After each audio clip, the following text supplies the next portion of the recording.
నమస్తే. Delhi liquor scam కేసుకు సంబంధించి తీహార్ జైల్లో ఉన్నటువంటి బీఆర్ఎస్ ఎమ్మెల్సీ కల్వకుంట్ల కవిత మధ్యంతర బెయిల్ అంశానికి సంబంధించి చాలా కీలకమైనటువంటి పరిణామాలు చోటు చేసుకున్నాయి. తాజాగా ఆమెను కోర్టులో ప్రవేశపెట్టారు. ప్రవేశపెట్టినటువంటి క్రమంలో మరొక 14 రోజులు రిమాండ్ విధించారు. దీనికి సంబంధించి బెయిల్ పిటిషన్పై మేజిస్ట్రేట్ ఒక రకమైనటువంటి తీర్పు ఇచ్చారు. బెయిల్ ఇవ్వడానికి అవకాశం లేదని. దానికి సంబంధించి మళ్ళీ బెయిల్ పిటిషన్ వేశారు. ఇలాంటి క్రమంలో మేజిస్ట్రేట్కు అంటే న్యాయమూర్తికి కవిత ఒక లేఖ రాశారు. ఇప్పుడు ఆ లేఖ బయటకు వచ్చింది. సుమారు 4 పేజీల లేఖ ఇది. దీంట్లో చాలా కీలకమైనటువంటి అంశాలను ప్రస్తావించారు. ముఖ్యంగా నన్ను కావాలనే ఈడీ అధికారులు ఇబ్బందులకు గురి చేస్తున్నారు. నేను ఎలాంటి తప్పు చేయలేదు, అయినా అరెస్ట్ చేశారు. ఈ కేసులో కొంతమంది స్టేట్మెంట్లను ఆధారంగా చేసుకుని అరెస్టులు చేస్తున్నారు. ఈ కేసుపై 2.5 ఏళ్లుగా విచారణ జరుగుతుంది. ఎక్కడా నేరం జరిగిందని నిరూపించలేకపోయాయి దర్యాప్తు సంస్థలు.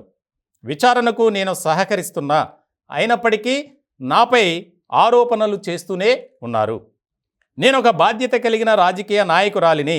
నా పేరు ప్రఖ్యాతలను దెబ్బతీసే విధంగా అధికారులు వ్యవహరిస్తున్నారు. నేను ఒక బాధ్యత కలిగిన తల్లిగా నా కుమారుడి పరీక్షలకు నేను దగ్గరుండాలి, కావున బెయిల్ ఇవ్వండి. చాలా ఆసక్తికరమైనటువంటి పరిణామాలుగా మారాయి. ముఖ్యంగా 4 పేజీల లేఖలో ఇంగ్లీష్లో రాసినటువంటి ఆ యొక్క లేఖలో కొన్ని అంశాలని మనం చూద్దాం. ఇప్పుడు madam justice, being a women politician, I'm the most victimised in the process, severely denting my personal and political reputation. Madam justice, I willfully cooperated with the agencies by submitting all of my mobile phones that the agencies blamed me of destroying. అంటే నేను ఫోన్లన్నీ సమర్పించా, అయినా సరే ఆ ఫోన్లను ధ్వంసం చేశారని నాపై ఆరోపణలు చేస్తున్నారు. అలాగే madam justice, in the last 2.5 years of investigation both the agencies conducted multiple rights, physically and mentally harassed. ఇట్లా అంటే కొన్ని కీలకమైనటువంటి అంశాలను కూడా ఈ లేఖలో ప్రస్తావించారు.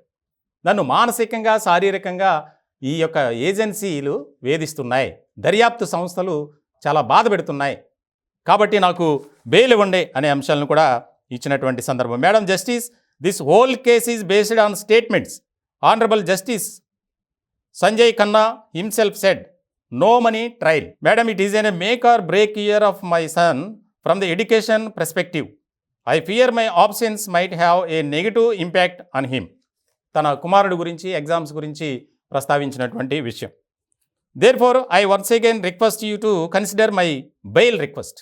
వీటన్నిటినీ ప్రస్తావిస్తూ నాకు దయచేసి బెయిల్ ఇవ్వండి అని. అయినా సరే బెయిల్ ఇవ్వనటువంటి పరిస్థితి. మొత్తానికి ఈ వ్యవహారంలో అరవింద్ కేజ్రీవాల్ కూడా బెయిల్ ఇవ్వనటువంటి పరిస్థితి ఏర్పడింది.